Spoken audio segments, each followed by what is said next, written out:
안녕. 안녕하세요. 아, 죄송해요. 다시. 하나, 둘, 셋. 안녕하세요. 서바이벌 SF 키트의 공상주의자. 토끼 한 마리입니다. 반갑습니다. 아, 네. 오늘은 정말 재미있는 소설을 할 건데요. 이게 네. 제가 봤을 때 스포일러를 안 모르고 봤을 때 훨씬 재밌지 않을까요? 음, 완전히 처음에 아무런 배경 지식 없이 보면 더 재밌을 것 같아요. 일단은 저희가 네. 어떤 소설을 소개해 드리는지 일단 얘기를 해드려야 될 것 같아요. 네. 네. 뭐 유튜브로 보시는 분들은 이미 오른쪽 아래에 다 떠 있어가지고 책이 네. 아시겠지만 이 오디오로 들으시는 분들에게는 이제 알려드리면은 앤디 위어의 프로젝트 헤일 메리라는 작품입니다. 작년 5월인가에 나왔고요. 네. 앤디 위어 같은 경우에는 사실 이미 우리나라에서도 그렇고 뭐 널리 알려진 작가죠. 마시언으로 가장 유명하고 그 다음에 마시언 다음에 나온 작품이 아르테미스라는 작품이 있는데 그거는 달 기지에 대한 내용인데 네. 책이 있는데 저는 아직 못 읽어봤습니다. 음, 근데 이제 마션이 일단 이 책이 나오기 전에는 마션이 제일 최고로 꼽았고 아르테미스는 약간 아쉽다 이런 느낌이 있었는데 음, 프로젝트 헤일 메리가 나오고 나서 이거는 마션을 뛰어넘을 정도의 작품이다 이렇게 많이 얘기가 됐고 그래가지고 이게 책이 나오기 전에 이미 영화화가 계획이 됐대요. 오, 그 감독이 누구냐면은 필 로드와 크리스토퍼 빌러라고 네. 그 유명한 작품이 뭐가 있더라? 그 라이언 고슬링에 의해서 또 영화가 됐다고 하네요. 라이언 고슬링이 주인공이라고요? 네, 네. 뭐 어, 주인공인지 아니면은 뭐 제작에 참여한 건지 제작비를 된 건지 잘 모르겠습니다. 그러니까 라이언 고슬링에 의해서 영화가 됐다 그러는데 네.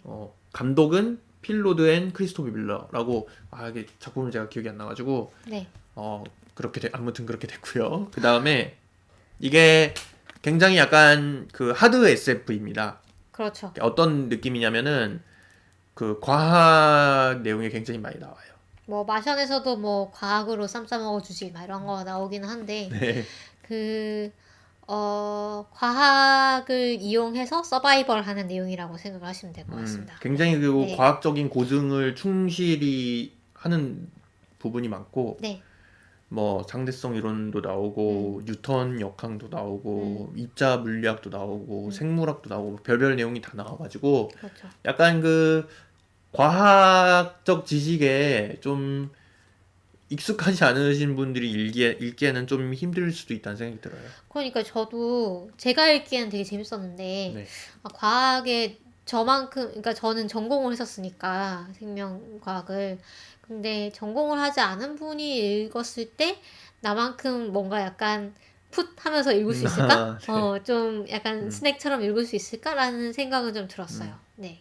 근데 이게 하드하기는 해도 SF로서는 하드해도 음, 또 무거운 소설은 아니고요. 막 그렇죠. 난해하다거나 그런 느낌은 아니고 그렇죠. 과학 쪽에 약간 배경 지식이 좀 있으시다면은 굉장히 가볍게 읽을 수가 있습니다. 또 네. 앤디 위어라는 작가가 굉장히 좀 그 문체가 약간 쫀득쫀득한 느낌인 것 같아요. 이 작품만 읽어봐가지고 음. 제가 그 완전히 그렇다 이렇게 말씀드리기에는 좀 멀 수 있는데 마션도 좀 네 그런 마션도 좀 느낌이. 그런 네. 느낌이죠. 마션도 제가 그러니까 읽어보진 않았지만 그 마션의 첫 문장이 굉장히 유명하거든요. 그렇죠. 여기에 나와 있어요. 첫 나 문장이. 못했다. 네 아무래도 예. 못했다. 예.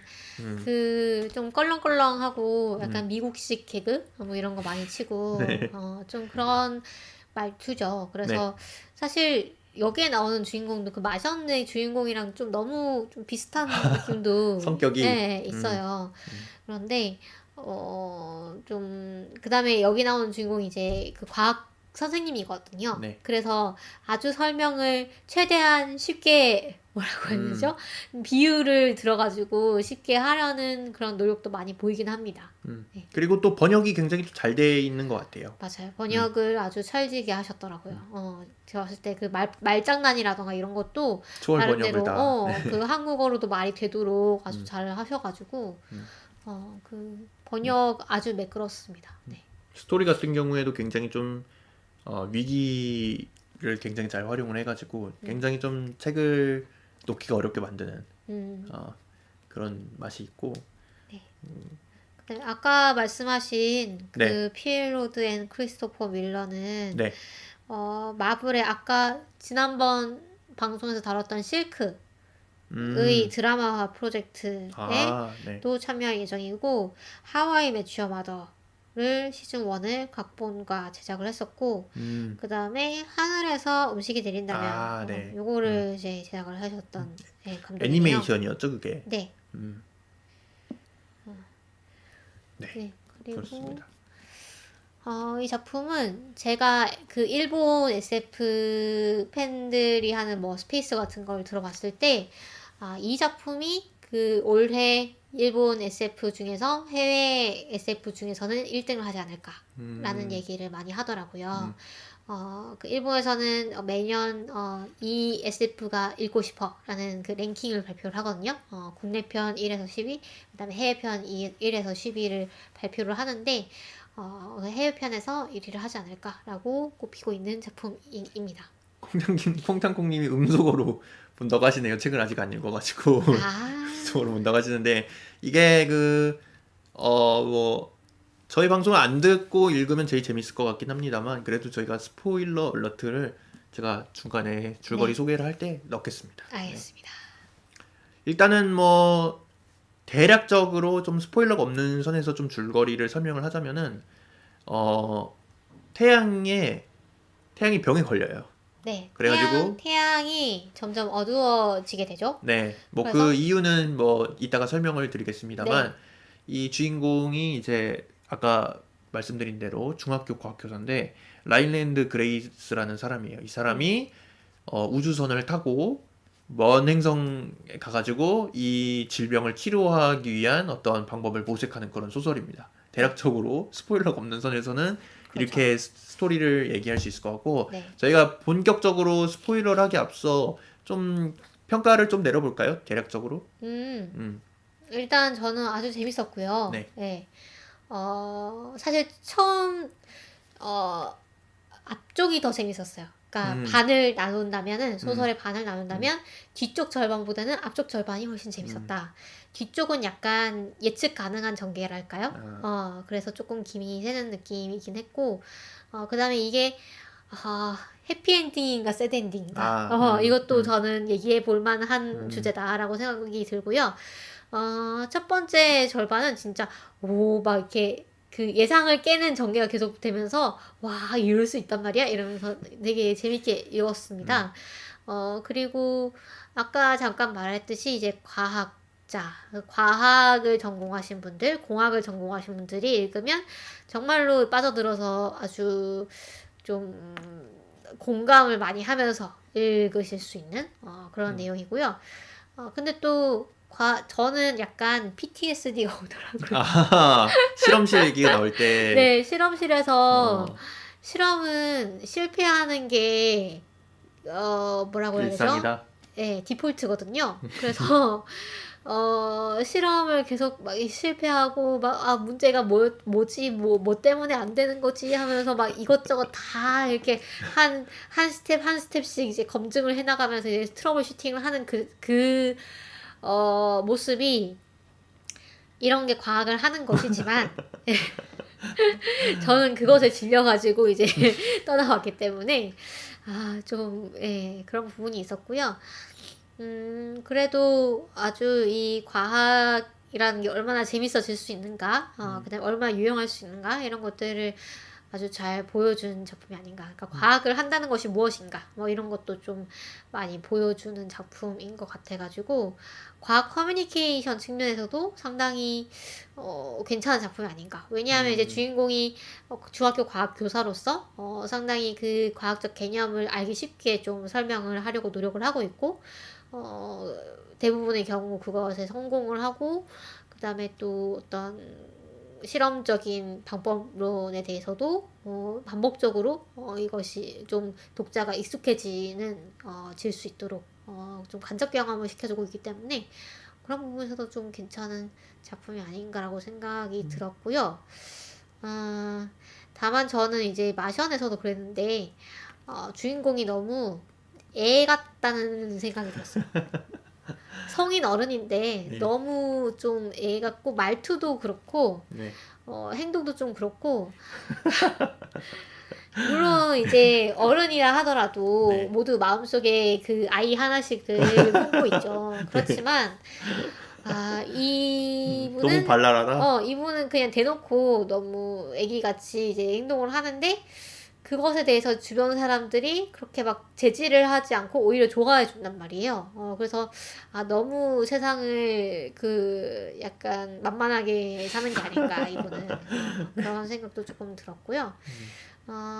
뒤쪽에 그런 내용들이 나오죠. 이제 이 인물이 실제로는 사실은 좀 겁쟁이가 그런 측면이 있다. 좀 비겁한 측면이 있다. 이런 내용들이 나오긴 하지만 어떤 그런 약간 유아적인 말투 이런 것들이 처음에는 조금 귀여워 보이다가 뒤쪽으로 가면은 얘는 언제까지 이런 혀 짧은 말투를 쓸 것인가 난 그게 조금 답답하기도 했었습니다. 음, 그리고 예, 스포일러가 안 되는 선에서는 이 정도 얘기를 할 수 있을 것 같네요. 저도 중후반부에는 약간 지루하다라는 느낌이 좀 들었어요. 근데 그래도 마지막에 결말이 말씀드린 대로 또 약간 예상 못한 그렇죠. 그런 반전을 한 번 더 주면서 결말이 굉장히 좀 깔끔하다. 음, 약간 그 열린 결말이면서도 좀 여운을 주죠. 여운을 네. 주면서도 좀 잘 마무리하는 느낌? 보통 이게 열린 결말하면은 좀 뭐야 이게 끝이야 이런 느낌 들 수 있잖아요. 근데 이거는 이 책 같은 경우는 굉장히 좀 잘 마무리를 해가지고 여운도 많이 남기고 약간 좀 생각도 많이 들게 하고 그런 느낌이어가지고 전체적으로 좀 스토리가 굉장히 잘 짜여진 것 같다 네. 이런 느낌이 많이 들었어요. 네. 그리고 그 작가님이 그 천문학 전공도 아닌데 막 이렇게 음, 자문을 받아가면서 음. 쓰신 것 같아요. 작가분은 네. 프로그래머 출신이라고 그쵸. 하더라고요. 보니까 콩공과 네, 출신인데 그 워크래프트 2 제작에 참여를 한 적이 있다고 하더라고요. 네. 네. 그래서 마션 때도 그렇고 좀 대단하신 것 같습니다. 뭐 원래도 이제 우주에 관심이 있고 좀 우주 덕후고 뭐 이럴 수도 있긴 하지만 어쨌든 네.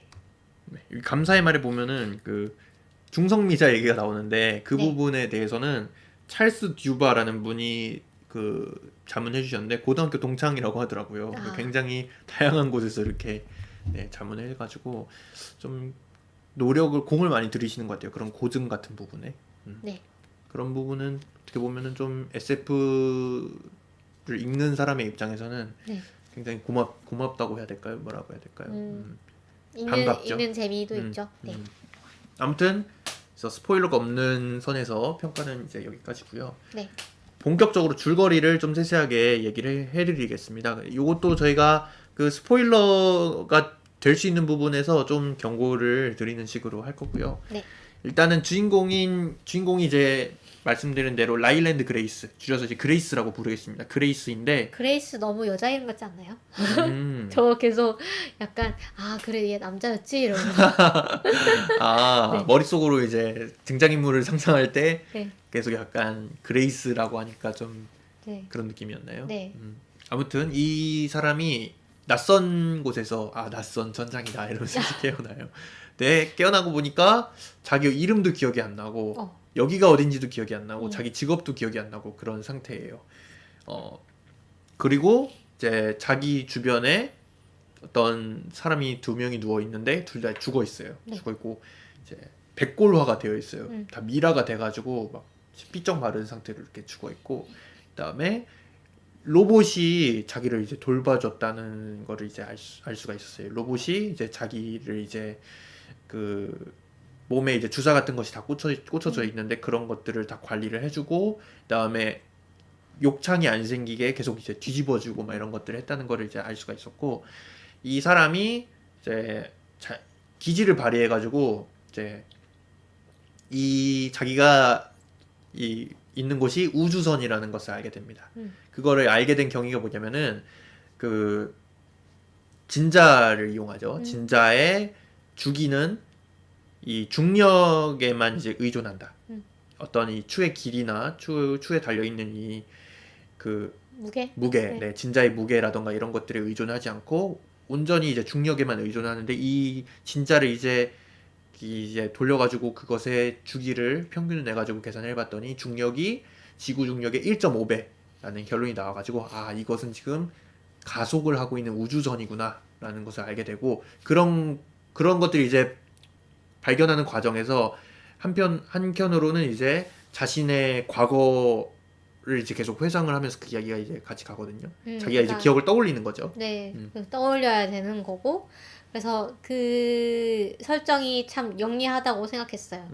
이렇게, 뭐랄까 해야 될까요? 단기 기억 상실증 상태에서 일어나서 하나하나씩 이제 기억을 찾아가는데, 그래서 주인공과 같이, 독자도 같이 이 주인공한테 무슨 일이 과거에 있었던 것인지를 이제 되짚어 갈 수 있는 것이고, 그다음에 이 기억 상실이 일어난 이유도 또 있잖아요. 네. 나중에 보면은. 그래서 아, 이 작가 되게 치밀하구나라는 생각도 들었습니다. 그래서 이 사람이 그런 기억을 떠올리는 와중에 아 이런 걸 내가 어떻게 알고 있지라는 것이 이제 계속 반출을 하다 보니까 아 내가 과학 선생님이었구나라는 것도 알게 되고 아 내 이름이 그레이스였구나 이런 것도 알게 되고 이 또 우주선이라 그랬잖아요. 우주선의 그 조종석에 가려면은 또 이름을 얘기를 해야 돼요. 자기 이름을 말해야만 문이 열리도록 해치 문이 열리도록 돼 있어요. 그래가지고 그 그레이스라고 말을 하고 보니까 자기가 어떤 별 근처에 있다는 거를 알게 되죠. 그래서 이 별을 잘 관찰을 해보니까 별의 자전 속도가 또 너무 빠르다라는 걸 알아내요. 태양에 비해서 이 별이 너무 빠르게 자전을 하고 있다. 이 흑점이 이동하는 네. 걸 막 이렇게 재가지고 네. 시간과 거리를 재가지고 아. 알아내죠. 여기서 이제 이 사람은 굉장한 과학 덕후구나. 이거 좀 알 수 있는 부분이죠. 그래가지고 네. 이 사람이 자기가 타우라는 별에 있다라는 것을 알게 됩니다. 그리고 나서 이 사람이 왜 이 별에 오게 됐는가 이런 이야기들이 이제 펼쳐지는데 그거에 대해서도 또 자세하게 말씀을 드리면은 아까 말씀드렸지만 태양의 광도가 갑자기 점점 낮아지고 있다라는 것을 이제 사람들이 발견을 해요. 그 이유가 아스트로파지라는 어떤 미생물이 태양에서 이제 서식을 하게 돼서인데 아스트로파지라는 생물은 미생물이에요. 지구의 미생물과 굉장히 비슷하게 생겨가지고 DNA나 뭐 미토콘드리아, 네, 미토콘드리아, 그런 그다음에 세포 소기관들이 다 있죠. 그런 것들이 다 네. 있는데 얘네들이 태양에서 살 수 있어요. 태양의 열 같은 걸 다 견디면서 내부 온도를 94.5도였나? 그 온도로 네, 계속 90. 유지를 할 수가 있고 얘네들이 태양의 에너지를 먹어치워요. 태양의 에너지를 먹어치워가지고 그 질량 에너지 등가 원리라고 하죠. 아인슈타인의 유명한 E는 mc 제곱이라는 질량과 에너지는 서로 바뀔 수 있다라는 걸 이용해가지고 태양의 에너지를 먹어치워가지고 그것을 자신의 질량으로 막 저장을 한 다음에 그 저장한 질량을 한 방향으로 이제 내뿜으면서 일종의 그 로켓 엔진인 거죠. 로켓 엔진인데 이제 빛을 내뿜는 거죠. 네. 우리도 이제 저번에 그 소개 한번 했었던 것 같은데 그 네. 빛을 계속 쏴가지고 가속을 시키는 그건 이제 지구에서 쏘는 거죠. 네, 레이저를 지구에서 쏘는 지구에서 네. 그 우주선에 맞춰가지고 이제 밀어내는 느낌인데 얘는 그냥 그 자기가 워낙 가볍고 네. 또 엄청난 양의 에너지를 낼 수가 있으니까 왜냐면 질량 에너지 등가 원리에 의해서 나오는 그 에너지는 엄청 많거든요. 왜냐면 E는 mc 제곱인데 C가 빛의 속도잖아요. 그래서 원자력 발전소에서 그 네. 연료가 아주 조금만 있어도 아주 큰 에너지를 낼 수 있는 그 이유도 이유도 합니다. 네. 그래서 뭐 그 내부에 중성 미자가 있다, 뭐 이런 네네 것도 그쵸. 있죠. 네. 이 에너지를 흡수를 할 때 어떻게 흡수를 하냐면은 중성미자를 자기 세포 내에서 생성을 해요. 어떻게 뭐 생성을 하냐 그런 얘기는 뭐 자세하게는 안 나오지만 네. 쌍생성을 시켜가지고 중성미자를 계속 쌍생성을 시켜가지고 질량으로 바꾸는 거죠. 그리고 반대로 이제 방출을 할 때는 이 중성미자 생성했던 중성미자를 다시 이제 그 소멸시키는 거죠. 쌍소멸시켜가지고 그것을 이제 다시 빛에너지를 바꾸는 거죠. 그러니까 그 입자 반입자 생성 소멸을 사용하는 거죠. 이것들을 어떻게 분리를 해내고 뭐 그런 것들은 잘 나오지는 않습니다만 아무튼 그런 설정이고 쌍생성이라는 게 한 번에 두 개가 생성하는 네. 건가요? 입자와 반입자를 동시에 생성을 하는 것이 쌍생성이라고 하는데 이게 자연적으로도 실제로 일어납니다. 이 모든 우주의 모든 빈 공간에서는 이 빈 공간처럼 보이지만 거기서는 계속 입자와 반입자가 생겨났다 없어졌다를 반복을 하거든요. 네. 이것을 이제 입자, 반입자, 뭐 쌍생성, 쌍소멸 이렇게 부릅니다. 지구에서도요? 네, 아무 데서나 다 일어납니다. 근데 빈 공간에서도. 그냥 우리 눈에 안 보이는 거예요? 네, 너무 작고 대부분의 경우에는 생성됐다가 곧바로 소멸돼요. 왜냐면은 이 입자와 반입자는 만나기만 하면 바로 빛으로 변하거든요. 소멸되거든요. 그래서 그런 일들이 이제 우주에서 계속 일어나요. 네. 근데 이 아스트로파지라는 것은 그것을 컨트롤할 수 있다는 거죠. 그 메커니즘을 컨트롤할 수가 있고 그걸 이용해 가지고 태양 에너지를 먹어치우고 금성에 가가지고 금성 이산화탄소를 얘네가 흡수를 해가지고 번식을 해요. 그래서 금성에 가가지고 금성이 대기가 이산화탄소로 가득 차 있잖아요. 그거를 이제 이 주인공인 그레이스가 발견을 해요. 이산화탄소가 내뿜는 특징적인 파장이 있는데 빛의 파장이 있는데 그게 뭐 40몇 나노미터고 뭐 그런 파장이 있는데 그 파장의 빛에 이끌려가지고 아스트로파지가 움직인다라는 것을 발견을 하고 그것이 이제 페트로바선이죠. 네. 페트로바선이라는 게 아까 그 중성미자를 소멸시켜가지고 빛을 내뿜는다 그랬잖아요. 근데 그 빛이 항상 일정한 파장으로 나와요. 적외선이었나요? 적외선이었죠. 네. 그게 이제 페트로바선이라고 불리고 여기서 선은 레이입니다. 네, 레이저죠, 네, 레이저. 레이. 네. 레이저. 우리 눈에 안 보이는 레이저죠. 네. 그 선을 처음에 관측을 해냈는데 그것이 이제 페트로바선이라고 부릅니다. 그래서 태양에서 나와서 금성으로 쭉 이어지는 이 선이 딱 보이는 거죠. 네, 금성으로 날아가가지고 거기서 번식을 한 다음에 다시 태양으로 날아가지고 에너지를 얻는 식으로 얘네들이 약간 그 연어의 생활사를 생각하시면 되겠는데 연어가 이제 바다로 나갔다가 이제 막 에너지를 먹고 이렇게 많이 뭐 맛있는 거 먹고 이제 고향으로 돌아와가지고 알낳잖아요. 네, 그런 거랑 비슷한 생활사라고 보시면 되는데 문제는 이제 이 태양의 에너지를 갖고 이제 그 금성에 가서 번식하고 이거를 왔다 갔다 하다 보니까 태양의 에너지가 점점 줄어든다는 것이었죠. 네. 그래가지고 그 줄어드는 속도가 진짜 엄청나가지고 그게 익스포넨셜하게 뭐 줄어든다. 그래가지고 20년 안에 지구의 온도가 10도가 넘게 떨어지고 그래서 지구의 모든 생명체가 다 멸종할 것이다. 이런 이제 추측이 있었어요. 그리고 근처에 다른 별들도 봤더니 다른 별들도 이미 다 광도가 낮아지고 있는 상태였어요. 다른 별들도 이미 아스트로파지에 의해 감염이 된 상태였고 그리고 태양도 다른 별에서 그걸 옮은 거죠. 일종의 전염병 같이 된 거죠. 그렇죠.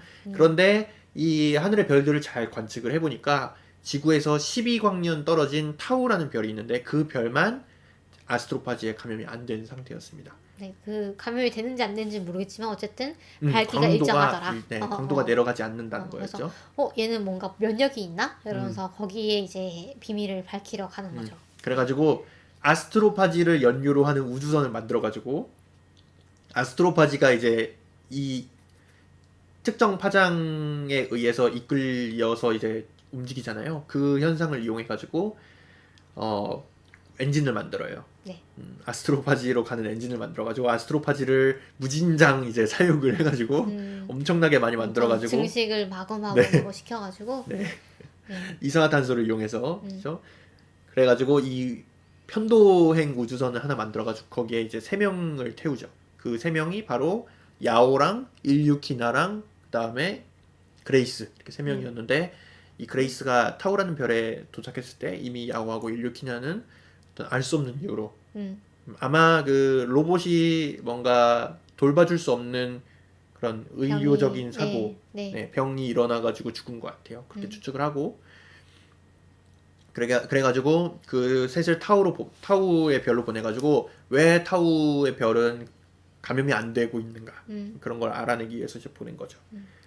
그래서 그 모든 일을 하는데 전 지구적인 위기인 거잖아요, 이게. 그래서 초국가적인 권력이 작동을 하게 됩니다. 그래서 여기에 나오는 아주 매력적인 인물, 저는 사실 주인공보다 이 사람이 더 마음에 들었는데 스트라트라는 분이 나와요. 이분이 네덜란드 분인데 이분이 모든 이 결정권. 어서리티라고 네. 하죠. 권한을 가지고 있는 거예요. 초법적인 그런 권한을 가지고 있어서 뭐 예를 들면 군대가 필요하다. 그럼 군대를 동원을 할 수가 있고 그다음에 항공모함이 필요하다. 항공모함 띄울 수 있고 뭐 당장 뭐 돈이 필요하다 그러면 돈 얼마든지 막 땡겨 쓸 수 있고 그런 권한이 있는 분인 거예요. 대신에 이제 이 모든 일을 잘 되게 만들어야 되는 거죠. 그래서 이분이 이 프로젝트 헤일 메리라는 이 프로젝트를 시작을 하게 되고 아까 말씀하신 그 타우로 가가지고 우리 태양계가 살 수 있는 그런 방법을 찾아오는 것이 이제 프로젝트 헤일 메리 프로젝트 헤일 메리였고 그 편도인 이유는 이제 아스트로파지를 그만큼 그 생산을 못해서 그래요. 우리가 주어진 시간 동안 우리가 한정된 시간 안에 아스트로파지를 많이 생산을 해가지고 그쪽 얼른 가가지고 이제 해답을 얼른 알아내야 우리가 다 죽기 전에 어떻게든 해결을 할 수가 있는데 그러기 위해서는 편도 분량의 연료밖에 실을 수가 없었던 것이죠. 그래서 자살 특공대 같은 느낌으로 이 세 명이 가게 되는데 네 그렇습니다. 이 스트라트라는 사람이 얼마나 좀 그 대단하다? 약간 아나무인 어. 같은 그런 느낌이죠. 행동력이 얼마나 있냐면은 네. 이 지구가 너무 빨리 차가워져가지고 시간을 벌어야 되잖아요. 그래가지고 지구 온난화를 이제 계획을 합니다. 그래가지고 그 인위적인 지구 네, 온난화. 환경 운동가를 찾아가가지고 지구를 더 따뜻하게 만들려면 어떻게 해야 되겠느냐 그래가지고 그걸 물어봐가지고 남극에다가 핵폭탄을 터뜨리죠. 네. 남극에 핵폭탄을 터뜨려가지고 남극에 녹아 있는 네. 그 메탄을 그쵸. 다 방출을 시켜가지고 지구 온난화를 이제 한다든가 네. 아니면은 저기 사하라 사막에다가 그 번식지를 만들죠. 네, 그 아스트로파지를 네. 키울 수 있는 번식지를 만드는데 그것도 이제 그 감옥에 들어가 있는 1급 그 범죄자를 그 석방을 시켜가지고 그 사람이 만들게 시키죠. 그 사람이 만들 수가 있으니까 그 사람을 만들게 한다던가 뭐 예를 들면 뭐 그런 것도 있죠. 그 우주선의 실을 각종 전자문서 그다음에 소프트웨어 이런 것들을 막 불법으로 그냥 막 가져옵니다. 그래서 왜냐하면 이것들을 다 승인받고 어쩌고 할 시간이 없기 때문이죠. 그래서 다 봤는데 그래서 이걸 가만히 지켜보던 여러 회사들이 막 모여가지고 소송을 걸어요. 그래서 한번 소송을 거니까 이스트라트가 법정에 출두는 하는데 사실 나는 여기 안 와도 된다. 나는 모든 이 법을 초월할 수 있는 권한을 내가 미국 대통령과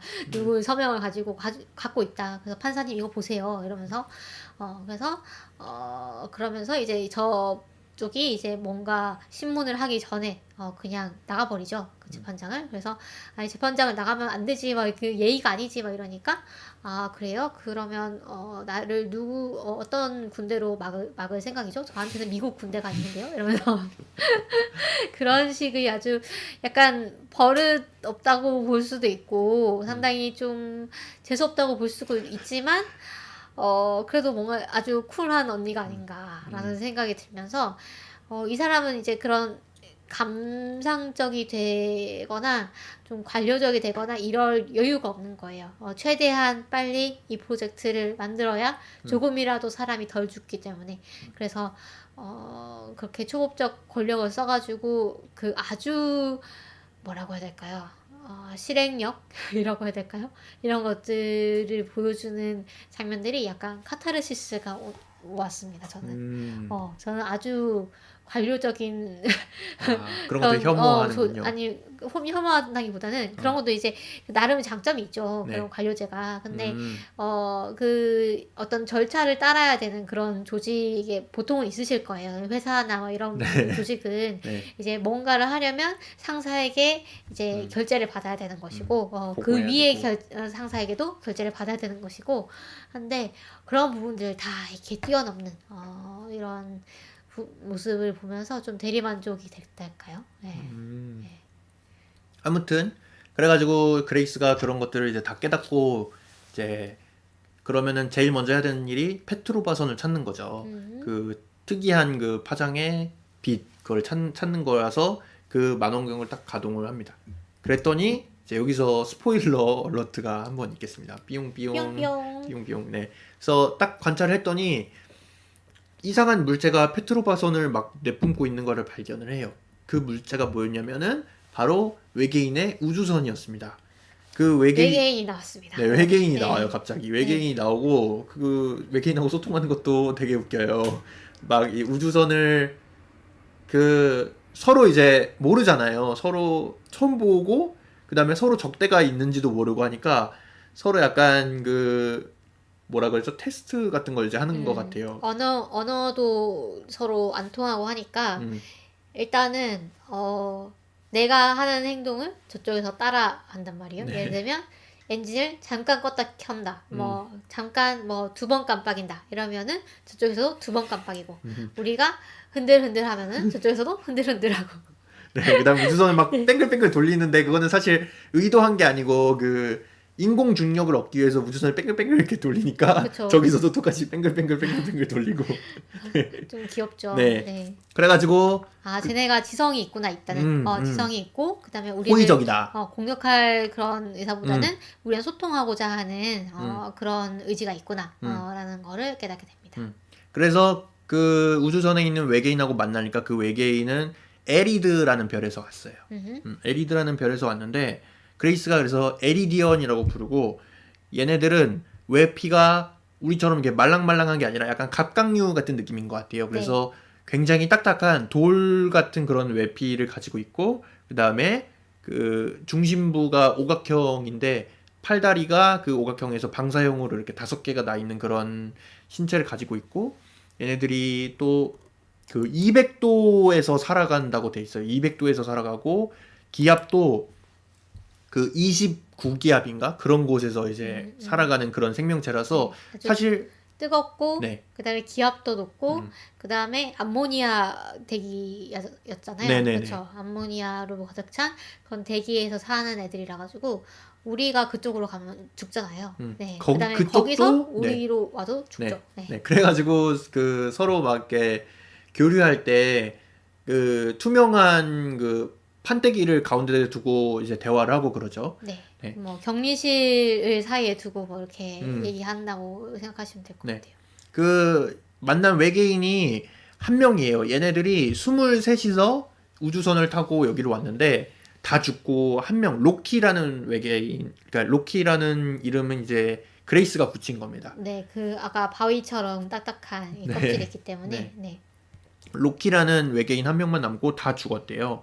이 로키라는, 얘네들이 다 죽은 이유도 굉장히 좀 안타까운데, 얘네들이 우리랑 다르게 우주 방사선에 대한 면역 체계가 없어요.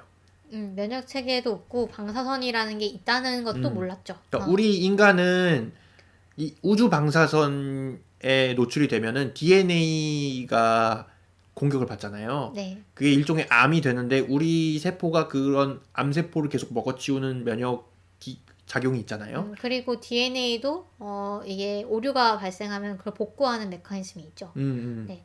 그래서 우리는 약한 그 우주 방사선, 그러니까 지구의 대기가 좀 막아주고 지구의 자기장이 좀 막아주지만 그래도 들어오는 이제 우주 방사선에 대해서 우리 몸이 약간 회복할 수 있는 그런 능력이 좀 있거든요.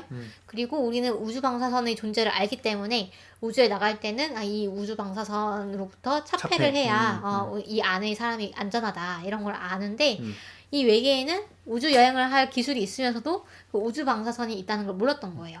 네, 그래서 그리고 이 에리디언이 사는 행성은 굉장히 지구보다 거대하고, 그래서 아마 자기장도 훨씬 더 셀 것으로 아마 예상이 되고, 네. 대기도 굉장히 짙잖아요. 그렇죠. 그래서 이 우주 방사선이 지구보다 훨씬 적은 양이 이제 땅에 도달을 하기 때문에 이런 사실 면역 체계가 사실 거의 필요가 없는 느낌인 거죠. 네. 그래가지고 우주 방사선의 존재도 몰랐고, 사실 이 에리디언의 과학 기술이 좀 우리 지구로 치면은 약간 19세기, 20세기 초반 이런 느낌인 것 같아요. 그래서 상대성 이론에 대해서도 아직 지식이 없고, 네. 그 다음에 우주 방사선이나 입자 물리학에 대한 지식도 아직 없고, 그래서 뉴턴 물리학을 가지고 이 우주선을 날려요.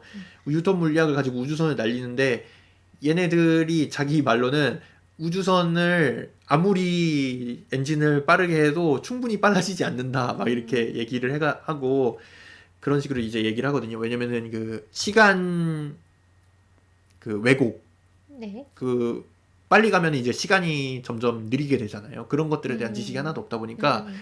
얘들이 그 계산을 잘못하고 있던 거예요. 네. 그 다음에 음. 근데 이제 또 얘네들이 우리보다 발전된 부분도 있잖아요. 뭐 얘네들은 그 재료공학이 맞아. 엄청 소재 기술에는 기원장이라 가지고 네. 우리는 결코 다룰 수가 없는 제논 원자 뭐 이런 거를 가지고 엄청나게 단단한 소재를 만들어냅니다.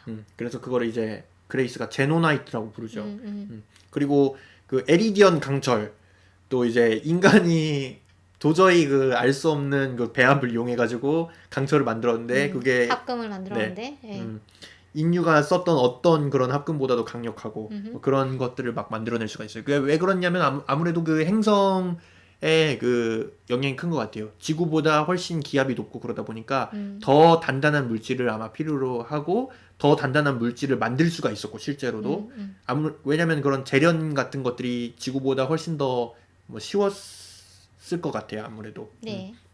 그러다 보니까 가능하지 않았을까 이런 생각이 들고 그리고 계산하는 것도 인간에 비해서 엄청 빨라요. 네, 머릿속으로 그냥 계산기 필요 없이 머릿속으로 다 하는데 엄청 빠르게 정확하게 계산하죠. 얘네들은 그 육진법을 쓰잖아요. 네.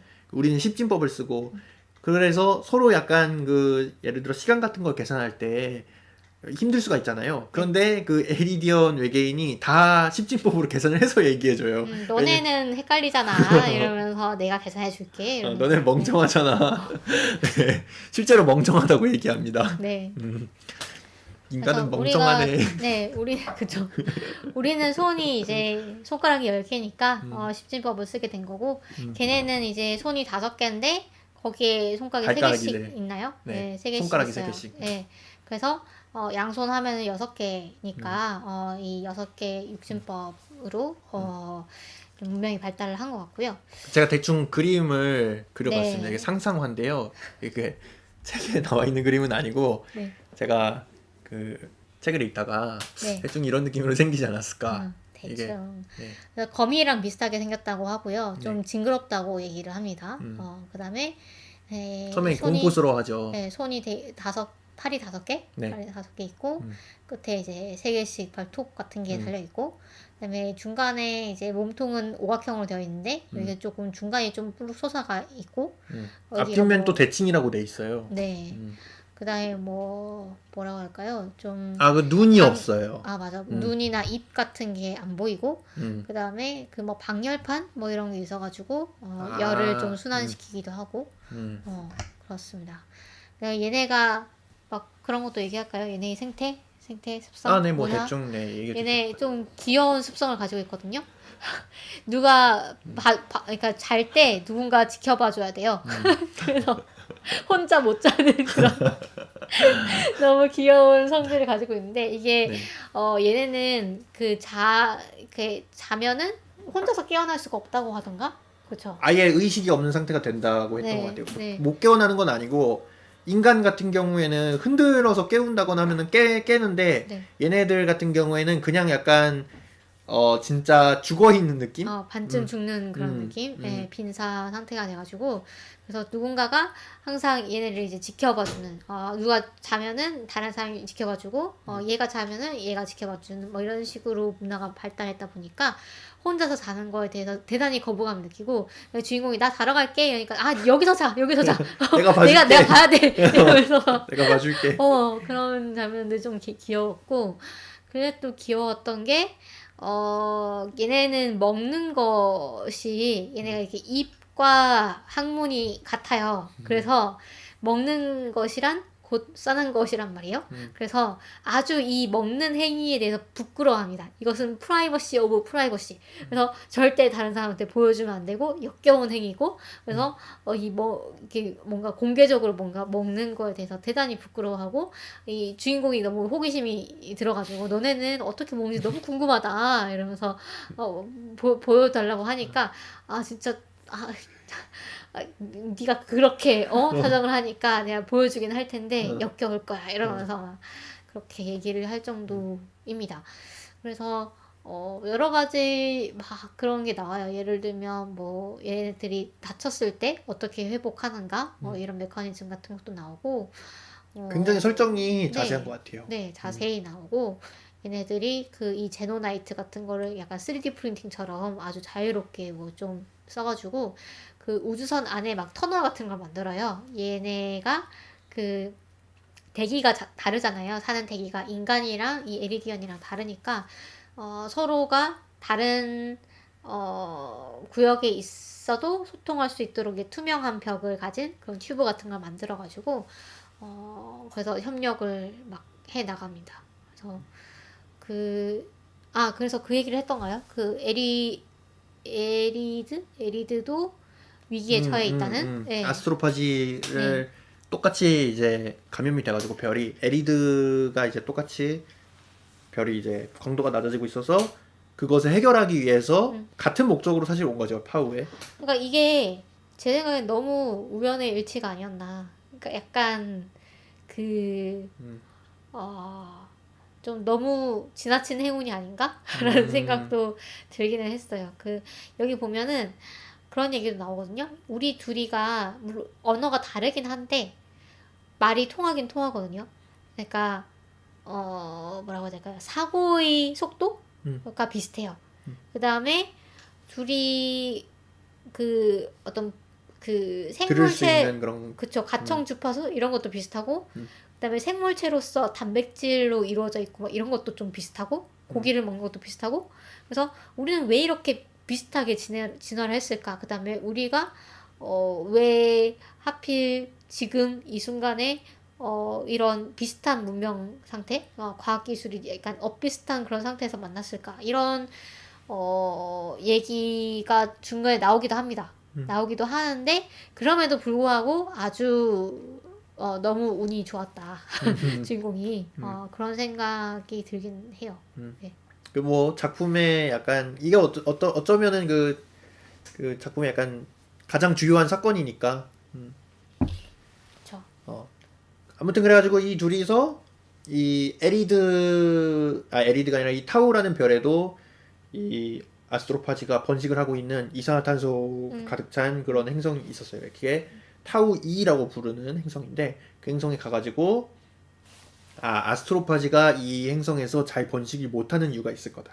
그 이유는 아마 이 행성에 아스트로파지의 포식자가 있기 때문일 거다. 그래가지고 여기 있는 대기를 열심히 채취를 합니다. 그 과정에서 굉장히 우주선이 뭐 그냥 다 박살이 날 뻔해요. 네. 근데 열심히 기지를 발휘해가지고 채취를 해가지고 보니까 여기에 타우메바라고 이름을 붙인 그런 타우 플러스 아메바 네, 해가지고 타우 플러스 타우메바. 아메바. 네. 네, 걔네들이 아스트로파지를 먹으면서 살아가고 이 이산화탄소 대기 내에서 생존할 수 있는 그런 세균이더라. 그래가지고 그것을 이제 금성하고 저기 에리드에 있는 그 행성으로 가져가면 되겠다 해서 이제 또 실험을 해보죠. 네. 금성 대기에서 얘네들이 살 수 있을까 없을까 이제 실험을 해봤는데 그게 잘 안 돼요. 알고 보니까 얘네들이 질소 기체에 굉장히 예민한 거예요. 질소 기체가 조금이라도 있으면은 그냥 다 죽는 거예요. 죽어버리는 거죠. 네, 그래서 얘네들을 또 열심히 또 진화를 시키죠. 인공적으로. 인공진화. 네. 네. 얘네들을 질소 대기가 조금 있는 곳에 계속 이제 집어넣어가지고 생존한 것들을 걸러가지고 또 그것을 또 반복해가지고 질소 기체를 조금씩 늘려가면서 반복을 해가지고 질소 기체가 이제 8%여도 생존할 수 있는 타우메바를 만들어가지고 이제 우리가 다 됐다. 이제 드디어 우리가 지구하고 에리드를 살릴 수 있겠다. 그리고 그러면은 이제 우리 빠이빠이 해가지고 이제 이별을 이제 하면서 각자의 별을 구하자. 네, 각자의 별을 구하자. 막 이제 눈물을 막 흘리면서 고마웠어 이러면서 이제 가죠. 근데 여기서 또 위기가 또 펼쳐집니다. 여기서 또 스포일러 알러트를 또 삐용삐용. 이거는 굳이 얘기를 안 해도 되지 않을까요? 얘기를 아예 안 드릴까요 그러면은? 네, 이거는 뭐 맨 뒤쪽 얘기니까. 네, 맨 뒤쪽 얘기라서. 네. 근데 결말 얘기를 아까 좀 하고 싶다고 하셔가지고. 결말 얘기는 하고 싶어요. 맞아요. 그러면은 왜 네. 그렇게 됐는지는 말씀을 안 드리겠습니다. 네. 그냥 이러쿵 저러쿵 네. 해가지고 네. 이 주인공 그레이스가 지구로 결국 못 돌아가요. 네. 지구로 못 가고 에리드로 갑니다. 에리드로 가가지고 그 거기 그 29기압에다가 암모니아 대기로 가득 찬 거기에다가 이 에리디언들이 이제 거기다가 돔을 만들어주는 거예요. 산소 방으로 된 돔을 만들어줘가지고. 너는 우리의 은인이다. 이러면서 네, 돔을 만들어가지고 거기서 되게 좀 오래 삽니다. 네. 오래 살고 그러다가 지구에서 그 문제를 해결했다는 소식을 듣죠. 음. 왜냐하면 이제 그 자기는 직접 못 갔지만 음. 원래 이제 자살 미션이었을 때 어떻게 하기로 했냐면 해답을 찾아가지고 그 작은 우주선에다가 넣어가지고 비틀즈라고. 날리기로 했어요, 지구로. 왜냐하면 이제 인간이 없으면은 아주 많이 가속을 할 수가 있잖아요. 중력 가속도를 많이 견딜 수가 있기 때문에. 그래서 이제 빨리 이제 지구로 보내주고 그 해결책을 받아가지고 지구에서 해결을 한 거죠. 네. 그래서 그걸 보면서 뿌듯해하면서 또 한편으로는 좀 음. 그리워하면서 그렇게 사는 게 이제 결말이었어요. 스트라트 씨에게 계속 복수해야 된다고. 그렇죠. 네. 네. 왜냐하면 스트라트가 되기도 할까요? 아, 하지 말죠, 그냥. 네, 네. 네. 이것도 반전의 네, 일종이기 때문에. 스트라트가 미운 이유가 있습니다. 네, 이거는 직접 보시면 주인공이 스트라트를 미워하는 이유가 있고. 더 재밌을 것 같아요. 네. 그래서 마지막에 그 주인공이 과학 선생님이 또 되잖아요. 그리고 네. 약간 그 뭐라 그러죠? 그 앞뒤가 똑같은 거. 수미상관? 네, 수미상관 느낌도 나고 마지막에 그 지구인들이 아니라 에리디언 그 아이들에게 상대성 이론을 가르치는 그런 장면이 나오면서 약간 그 웃기기도 하고 결말이 네. 재밌기도 하고 어떻게 보면 좀 안타깝기도 하는 그런 결말인 것 그렇죠. 같아요.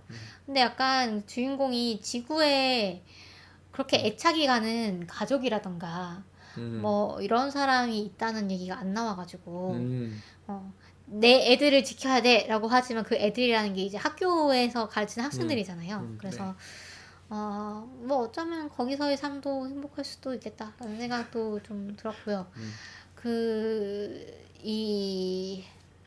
저는 이제 지구가 그래서 어떻게 됐을까? 지구 얘기가 마지막에 아주 잠깐 나오죠. 그 태양의 광도가 더 이상 이제 감소하지 않는다더라. 네, 그러니까 네. 그거는 에리디언들이 이제 관측을 밝혀내가지고 해가지고, 네.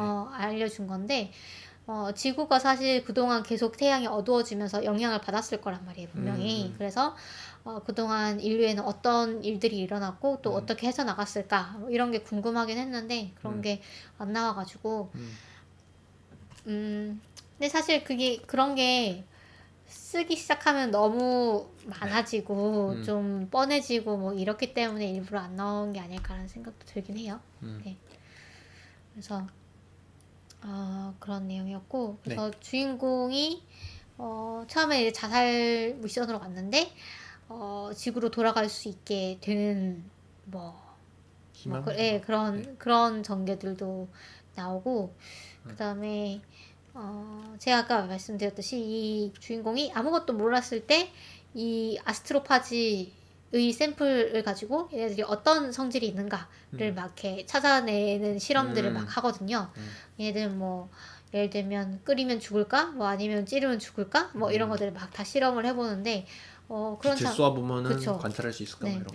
그러다가 중간에 샘플 없어졌다. 이러면 못됐다. 이러면서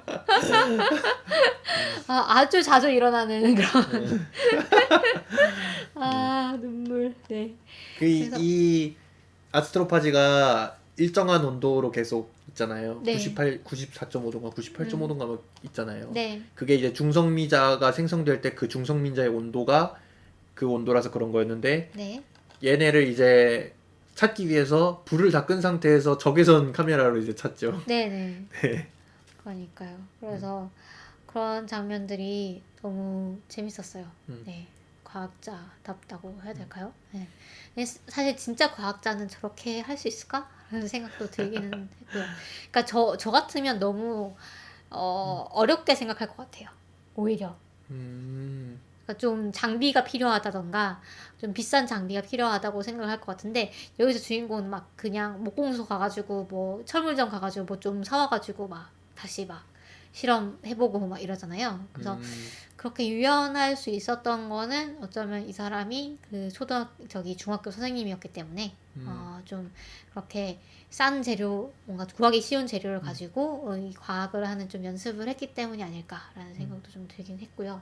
이 사람이 석사인가는 한 걸로 나오죠. 논문을 냈는데 약간 학계에서 얘를 약간 밉보였다고 할까요?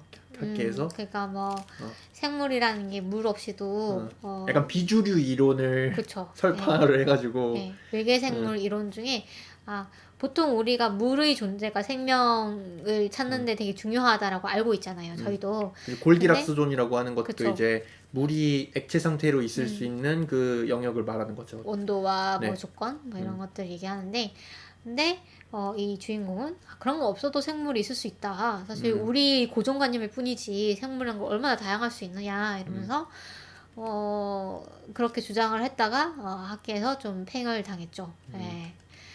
그런 인물이었는데 그런 약간 진화론적인 아까 제가 뭐 이 외계인이 왜 하필이면 우리와 비슷한 지적 수준을 가졌을까 뭐 이런 얘기도 책에 막 이렇게 설명이 막 되어 있어요. 만약에 얘네들이 우리보다 훨씬 똑똑하면 얘네들은 여기에 굳이 안 오고도 문제를 해결했을 것이다. 아스트로파지 문제를 해결했을 거다. 그렇기 때문에 우리가 하필이면 여기 와서 만났던 거는 우리 지적 수준이 비슷했기 때문이고 뭐 등등등등 뭐 이런 내용들이 좀 재미있었습니다. 그다음에 둘이 소통하는 것도 되게 재밌잖아요.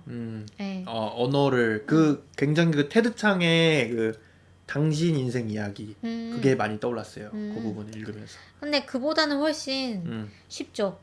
그쵸. 네. 네. 여기는 그거보다는 1대1 그냥 대응을 하면 되니까. 거기서는 우리만 말하잖아요. 그쵸. 약간 저기서는 약간 그냥 대충 자 알아봐 이런 느낌이면은 여기선 약간 서로 으쌰으쌰하는 느낌이어가지고 그렇죠. 서로 다른 언어를 알고 싶어 하고 그 에리디언은 그 소리 그 에리디언은 그리고 눈이 없잖아요. 네. 그래서 볼 수가 없는데 초음파로 봅니다. 그래서 피부에 다 그 촉각 세포를 이용해가지고 네. 다 그 공기의 움직임을 감지를 할 수 있다. 네. 이런 식으로 나오죠. 네. 그래서 우리가 못 보는 걸 쟤네는 보기도 하고 우리 눈엔 보이는 걸 쟤네는 못 보기도 하고 예를 들면 컴퓨터 모니터 화면에 뜬 거는 얘네들이 못 보는데 뭐 굴곡이 좀 있거나 좀 오목볼록하거나 이런 것들은 또 알아봅니다. 그래서 그런 차이도 너무 재밌었고 이게 또 더 그럴듯한 게 뭐냐면은 실제로 동물 중에서도 그런 동물들이 있잖아요. 그쵸. 그 물속에서 뭐 박쥐도 그렇고 물속에서는 그 물고기 같은 애들은 그 물의 움직임을 얘네들이 다 피부로 느끼고 도망가고 그러잖아요. 네. 근데 이 에리디언이 사는 이 행성 같은 경우에는 기체가 굉장히 그 기압이 높잖아요. 네. 그래서 실제로 그 약간 기체가 우리가 생각하는 것보다 밀도가 높고 굉장히 약간 액체 같은 느낌이 아닐까. 그래가지고 그런 능력이 더 발달하지 않았을까 이런 생각도 들고 그리고 얘네들이 시각이 없는 이유도 얘네들이 대기가 너무 짙어가지고 햇빛이 거의 그 예. 지면까지 도달하지 않는다 그런 얘기도 있었잖아요. 그렇죠. 그래가지고 얘네들이 그 청각을 사용해가지고 주변을 보도록 진화를 했다 이런 것들도 굉장히 그럴듯했고 네, 그래가지고 굉장히 좀 약간 아기가 맞는 그런 느낌이 좋았습니다. 네. 그리고 저는 이거 보면서 외계인이랑 같이 합심해가지고 뭔가 하는 거잖아요. 네. 그래서 저기 코니 윌리스의 마지막으로 할 만한 멋진 일? 혹시 예전에 저희가 다뤘었나요? 네네. 들어봤던 것 같아요. 네. 이게 생각이 났어요. 이게 이제 어떤 소녀가 외계인을 만나가지고 자기들은 이건 스포일러인가요? 만나가지고 어쨌든 그 뭔가 다른 사람들을 구하는 그런 내용이거든요. 그래서 그게 또 생각이 나기도 했었습니다. 이거 그거 아닌가요? 그 연극으로 상영됐던 게 이거 아닌가요? 아닌가? 연극? 뮤지컬인가 뭐 그걸로 상영됐던 게 이거 아닌가? 예, 맞아요. 그 창극으로 네네. 나왔죠. 네. 그래서 그것도 보셨잖아요. 네, 맞아요. 국립극단에서 창극으로 이 마지막으로 할 만한 정말 멋진 일 이거를 상영을 하기도 했죠. 네. 그래서 여러모로 재밌는 네. 작품이었어요. 그 정말 좀 한 번 열면 멈출 수 없는 그런 제품이기도 하고, 두께에도 불구하고 네, 두께에도 불구하고 음. 정말 술술 넘어가니까요. 여러분들 꼭 한번 읽어보시면 좋을 것 같아요. 네. 정말 그 책을 읽는데 약간 드라마를 보는 것처럼 뒤가 궁금해서 계속 읽게 되는 거 있잖아요. 네, 그런 거를 좀 느끼실 것 같습니다. 공상님은 어떠셨나요? 저도 굉장히 재밌게 읽었고 네, 그 새벽에 이 책을 놓을 수가 없어가지고 그쵸. 새벽 막 2시, 3시 됐는데 너무 이게 계속 읽히는 거예요. 계속 읽히고 뒷부분도 계속 궁금하고 그래가지고 읽다가 힘겹게 또 책을 내려놓고 잠을 청한 적이 있을 정도로 네, 굉장히 흡입력 있는 소설이었고 영화도 굉장히 궁금할 것 같아요. 약간 근데 이걸 어떻게 영상으로 표현하지 싶은 장면이 좀 있긴 한데 저도요. 네, 네, 궁금하긴 해요. 네, 네, 궁금하긴 한데, 영화가 된다면은 영화도 한번 네, 보고 싶습니다. 그러니까요. 근데 라이언 고슬링이 주인공이라고 하셨나요? 네, 제가 그 찾아보기로는 그렇던데요. 근데 네. 좀 안 어울리잖아요? 그 맷 데이먼이 훨씬 더 어울릴 것 같은데. 그쵸. 네, 전작이랑 굉장히 성격도 네, 마션이랑도 워낙 비슷하고. 비슷해서. 네. 그 라이언 고슬링은 조금, 이게 주연인지 제가 그거는 잘 모르겠고, 네, 정확하진 않습니다. 저기, 제작하고 출연을 한다. 음, 라고는 되어 있는데, 주인공으로 주연이라고 한, 주연으로 나오나요? 주연이라고도 그래요? 하는데, 그러면 주인공일 가능성이 높기는 할 것 같은데, 예. 아무튼, 만약에 주인공을 맡는다면, 좀 안 어울릴 것 같다라는 게 저희 생각입니다. 여기 그 인터넷 게시물에도 나와 있네요. 네, 주인공 라일랜드 그레이스 역에 어울린가 하면 좀 갸웃거리게 되네요. 네. 왜냐면 라이언 고슬링은 좀 약간 좀 우울하다고 할까요? 그 좀 불쌍한 그런 느낌이 있잖아요. 그런데 여기 나오는 주인공은 전혀 구김살 없는 아주 낙천적인 사람이었기 때문에 이분이 또 이분이 누구죠? 이분 많이 뵀는데 영화에서. 그분 많이 뵀는데 이분이 그분 하면 좋을 것 저기 같다라고 돼 있네요. 네. 여자분. 이분 그분이잖아요. 그 블레이드 러너 2049에 나왔던 러브 역할 했던 분 아닌가요?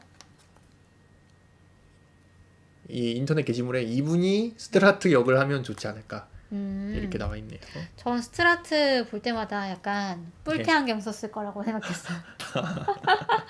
뿔테 안경 쓰고 정장 이렇게 차려입고 그렇게 막 그 아주 박력 있게 명령을 내리지 않았을까 라는 생각이 들었습니다. 어쨌든 그래서 아주 재미있는 네. 작품이었고요. 꼭 한번 읽어보시길 추천드립니다. 네.